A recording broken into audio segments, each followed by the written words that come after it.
A brisa salgada do Atlântico chicoteava o rosto de Maria enquanto ela dirigia o carro antigo pela estrada costeira de Cascais. Seus 2 filhos, João e Miguel, sentados no banco de trás, riam de algo bobo, como sempre faziam. Mas naquele dia, o riso deles soava como uma traição. Maria apertou o volante com mais força, os nós dos dedos brancos. Ela havia encontrado as cartas escondidas no quarto de João, palavras de amor, assinadas por Miguel. Seus próprios filhos, criados sob o mesmo teto, envolvidos em algo que a Igreja e a sociedade portuguesa condenavam veementemente. Deus me perdoe, murmurou ela, pisando no acelerador. Eles pararam na praia isolada de Guincho, onde as ondas violentas batiam contra as rochas. Maria ordenou que saíssem do carro, sua voz tremendo de raiva contida. Vocês me envergonham, gritou ela, o vento levando suas palavras para o mar. João, o mais velho, de 25 anos, tentou explicar, mas Miguel, o adotivo de 23, segurou sua mão, um gesto que selou o destino deles. Em um impulso cego, Maria empurrou João em direção à água, e quando Miguel tentou intervir, ela o arrastou junto. As ondas os engoliram rapidamente, seus gritos abafados pelo rugido do oceano. Maria ficou ali, paralisada, assistindo os corpos desaparecerem nas profundezas. Horas depois, a polícia chegou. Pescadores locais haviam avistado os jovens lutando contra a correnteza. Mas era tarde demais. Os corpos foram resgatados, frios e sem vida. Maria foi presa por homicídio culposo, mas o escândalo explodiu na pequena comunidade de Lisboa. Jornais locais noticiaram: mãe enlouquecida por segredo familiar joga filhos no mar. A família, outrora respeitada, desmoronou. O pai, António, um pescador aposentado, sofreu um infarto ao saber da notícia. Vizinhos cochichavam sobre o pecado dos meninos, mas ninguém ousava falar abertamente sobre a homossexualidade em uma Portugal ainda conservadora, onde a Igreja Católica ditava as normas sociais. Maria, na cela fria da prisão de Tires, revivia o momento incessantemente. Ela se lembrava de adotar Miguel aos 5 anos, após a morte de seus pais em um acidente de carro. Ele e João cresceram como irmãos inseparáveis, compartilhando quartos, segredos e sonhos. Mas quando João confessou sua orientação sexual aos 18, Maria o mandou para a terapia, rezando para que fosse uma fase. Miguel, sempre o protetor, defendeu João, mas Maria nunca imaginou que o amor deles ultrapassasse os laços fraternos. Eles eram irmãos, repetia ela para si mesma, mas no fundo, sabia que Miguel não era de sangue. Ainda assim, a sociedade via aquilo como incesto, um tabu inquebrável. Enquanto isso, flashbacks assombravam sua mente. João, um estudante de literatura na Universidade de Lisboa, sonhava em escrever romances sobre identidade. Miguel, um artista gráfico, pintava quadros abstratos que capturavam a essência da liberdade. Eles se apaixonaram aos 20, em uma viagem secreta a Sintra, onde os palácios antigos testemunharam seus primeiros beijos. Nós não escolhemos isso, disse João uma vez a Miguel. Mas vamos lutar por nós. Eles planejavam fugir para o Porto, onde a comunidade LGBT era mais acolhedora, mas Maria descobriu tudo ao ler um diário esquecido. Na prisão, Maria recebeu visitas de uma assistente social, Sofia, que tentava entender o que levou uma mãe devota a tal ato. Foi o medo, confessou Maria. Medo do que os vizinhos diriam, da igreja nos excomungando, de perder minha família para o diabo. Sofia, uma mulher progressista, argumentou: o amor não é pecado, senhora. É a intolerância que mata. Mas Maria resistia, citando passagens da Bíblia que condenavam relações do mesmo sexo.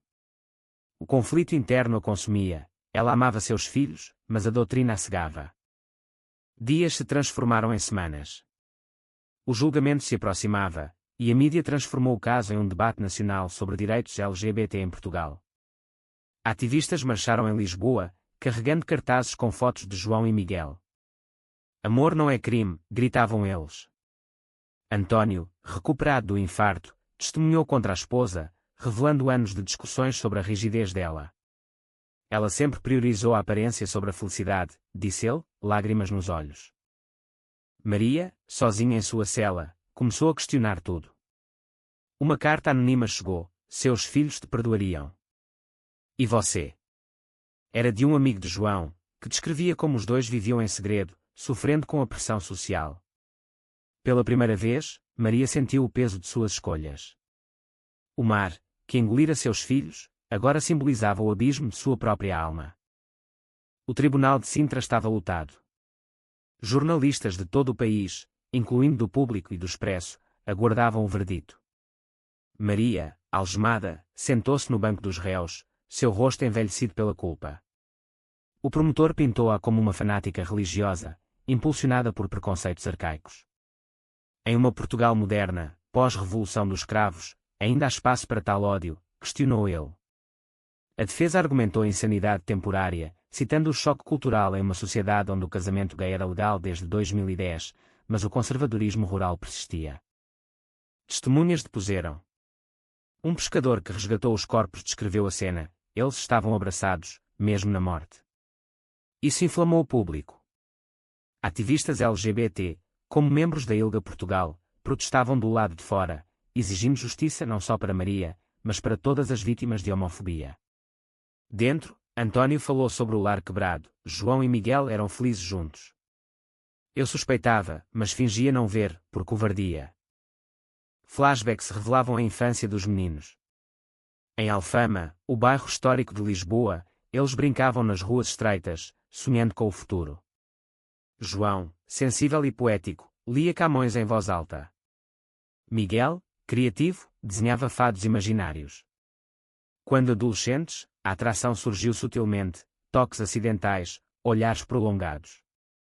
Aos 16, João confidenciou a um amigo da escola sobre sua sexualidade, mas o bullying o calou. Miguel o defendeu, brigando com valentões, fortalecendo seu vínculo. Maria, durante o julgamento, ouviu depoimentos de psicólogos. Um especialista em saúde mental explicou o impacto da repressão familiar em jovens LGBT, taxas altas de depressão, suicídio. Muitos vivem em silêncio, temendo rejeição, disse ele.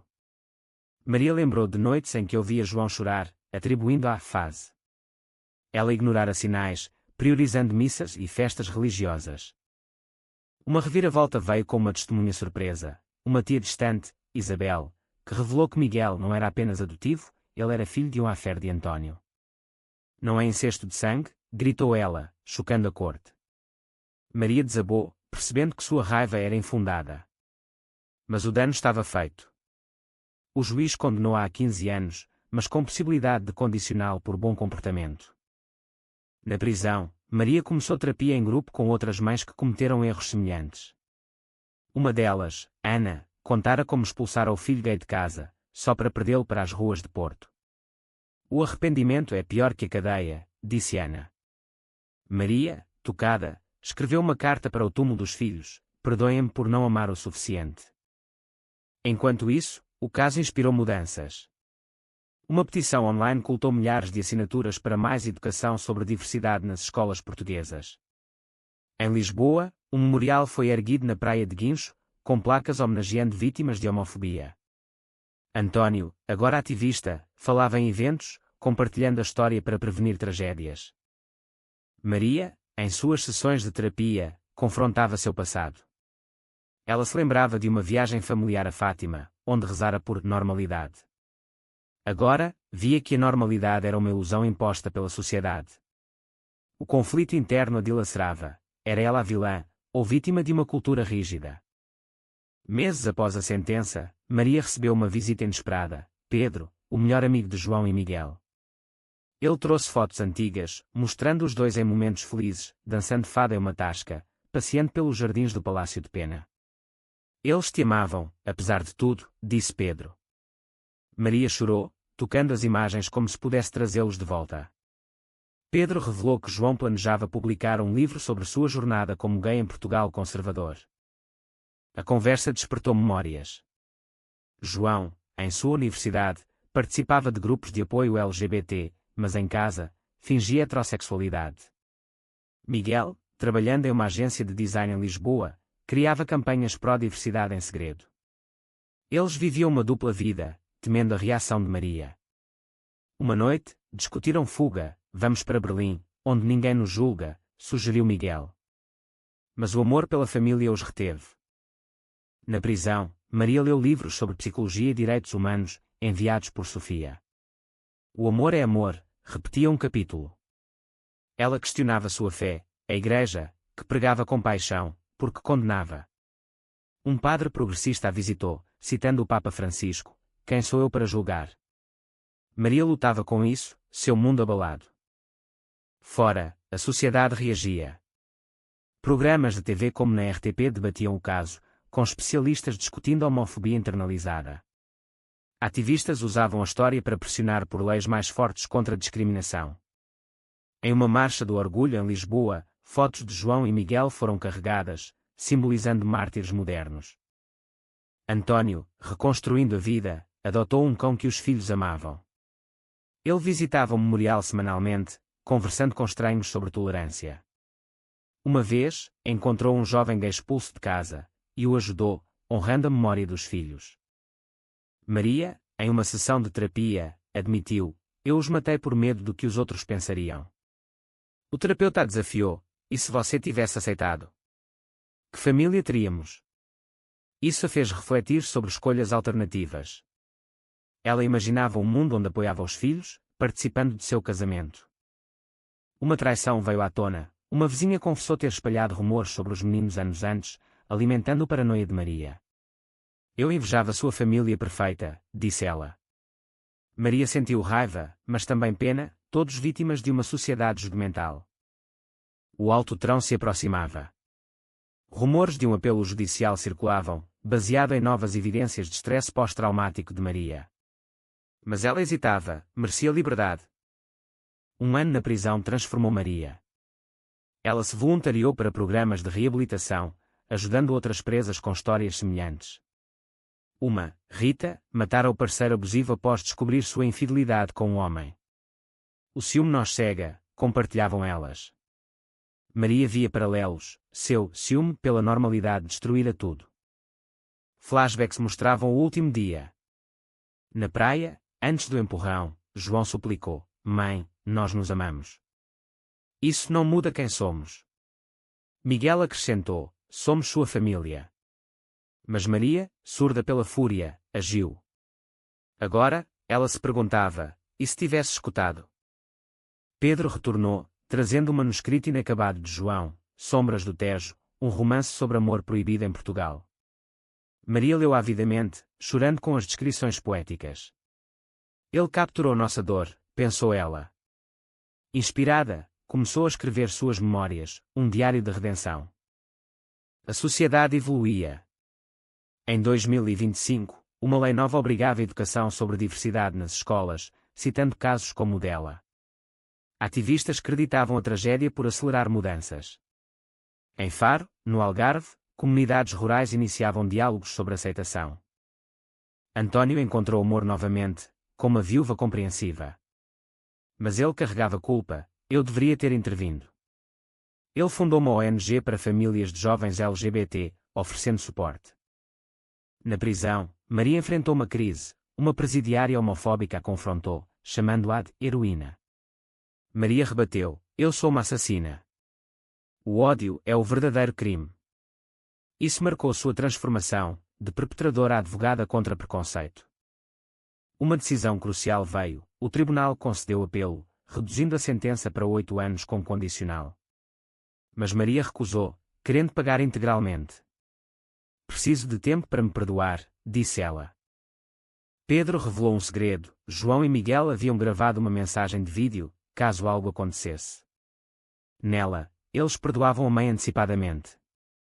"Sabemos que você nos ama, mas a sociedade te pressiona", diziam. Maria desabou, vendo o amor incondicional deles.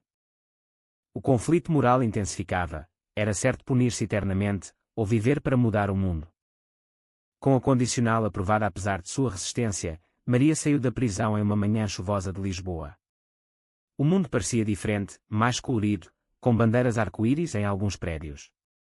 António a esperava, abraçando-a hesitantemente. "Vamos reconstruir", disse ele. Eles visitaram o memorial em Guincho. Maria depositou flores, sussurrando desculpas. Turistas curiosos perguntavam sobre a história, e ela contava, educando sobre os perigos da intolerância. Maria juntou-se à ONG de António, falando em eventos. Sua primeira palestra, em Coimbra, foi tensa. Eu perdi meus filhos por medo. Não deixem que isso aconteça com vocês. O público, misto, aplaudiu e criticou. Alguns a viam como redimida, outros como hipócrita. Flashbacks finais revelavam o amor de João e Miguel. Em uma noite em Belém, sob as luzes do mosteiro dos Jerônimos, eles juraram eternidade.